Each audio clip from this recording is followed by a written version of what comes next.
Welcome to Equity Happens, Strategies of Successful Investors. This unique program features excerpts from a day-long workshop and will cover many of the important concepts and mindsets successful investors are using to profitably invest in real estate. Whether you're a seasoned investor or just getting started, you'll discover key distinctions that can position you for success. Your host for the program is professional investor and talk show host Robert Helms. Robert is a highly successful landlord, investor, and developer. He teaches real estate appraisal and practices at the college level and serves on the board of directors for several companies. Co-founder of the Advisor Financial Alliance, a real estate investor development program, Robert mentors thousands of investors through seminars, mentoring clubs, and field trips. He's the co-author of the book Equity Happens, Building Lifelong Wealth with Real Estate, and the host of the Real Estate Guys radio program. Now, here's Robert to show you why real estate is a great investment vehicle.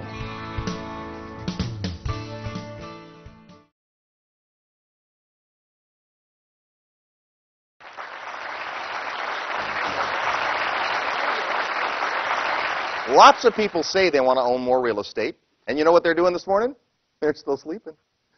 You guys got up early, you got here, you made it on time because we're videoing today, and that already says a bunch about you. Guess what happens when we do a free seminar, and there are a couple things we do a year that are free. We get a whole bunch of people that sign up and they say, I'm going to be there, you bet, I'll see you there, I'll be at the seminar. And then the seminar comes and goes and they weren't there. As Mr. Rohn says, Jim Rohn says, well, the birds got them. Right? We don't know why that is. As soon as we put a price tag on the seminar and you had to write a check or use your credit card, you become a lot more likely to be here. And guess what? Today, almost everybody's shown up. Now, are a few people going to be late? Well, yeah, that always happens. A few people are going to be late because life happens. But a lot of stuff happens, as you'll learn today. But I'd like to congratulate you for being here. And I have a question for you. Here's the question. How many of you came today because you want to learn more about real estate?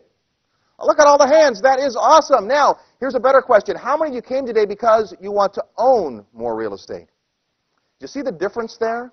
A lot of people want to learn about real estate, but guess what? Education is not enough. It's not enough, as I talked about earlier, just to learn. Education's important, right? You got to learn. You got to know something about it. My friend Todd Barnhart wrote a book called The 5 Rituals of Wealth. And in that book, Todd says there are no successful financial illiterates, meaning that people get good in the money game, understand the game they're in. They understand finance. If you're going to get good at the real estate investment game or the real estate investment business, you need to have an understanding about it. So education is truly important, but education is not enough.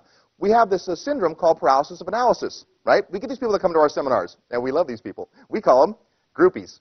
And what they do is they show up to everything. They show up to our classes at the college. They show up to our seminars. They listen to our radio show every week. They know the formulas. They have calculators. They've learned. They've studied. What aren't they doing?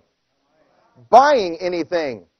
And if you don't ever buy anything, how much are you going to profit from real estate? None. And you know what I love? I love all these no money down guys, right? No money down. There's no money down. First of all, can you buy real estate no money down? No.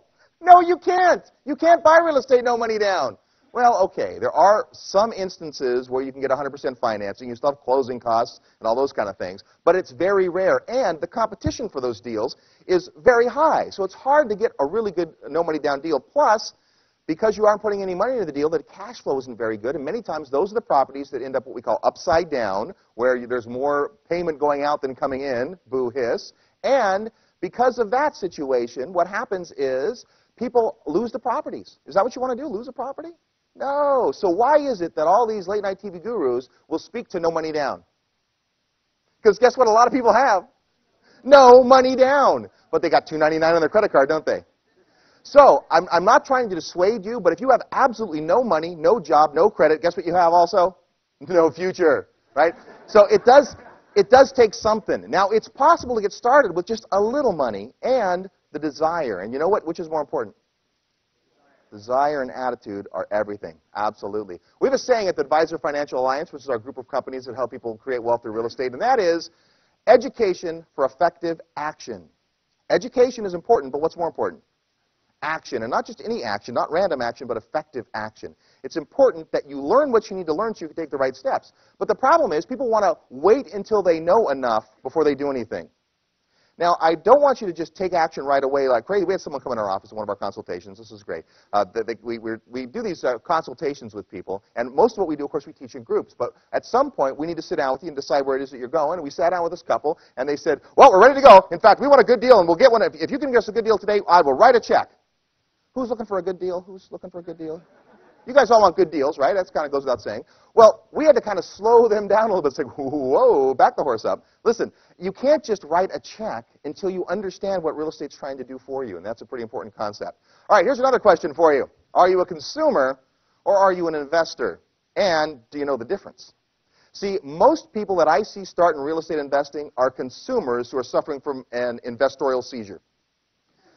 They think they're investors, but the problem is they act like consumers. So what's the difference between a consumer and an investor? Well, here's one of the basic things. First of all, a consumer saves their money. They save, they hold on to what they have, and they don't want to let go of it. My hard-earned money. They put it in the mattress, they put it in the piggy bank, they save it, and they're very concerned about losing their money. An investor, on the other hand, invests their money. They don't save it and hoard it. They put it out there into the world so it can do some work. And if you put it out there in the world so it can do some work, it will come back, hopefully with friends. And then it's a bigger pile of money, right? Now, when people come to our consultation, they have different goals and different ideas and so forth. But everybody has a different perspective. Later on this afternoon, I'm going to talk about your personal investment philosophy. And what you want real estate to accomplish for you is probably very different from what the person next to you wants, even if that person is married to you or related to you, right? Sometimes we have to talk about those things. It's amazing how many husbands and wives come to the consultation process and they think they're on the same page, and so we start asking some of these questions. And we find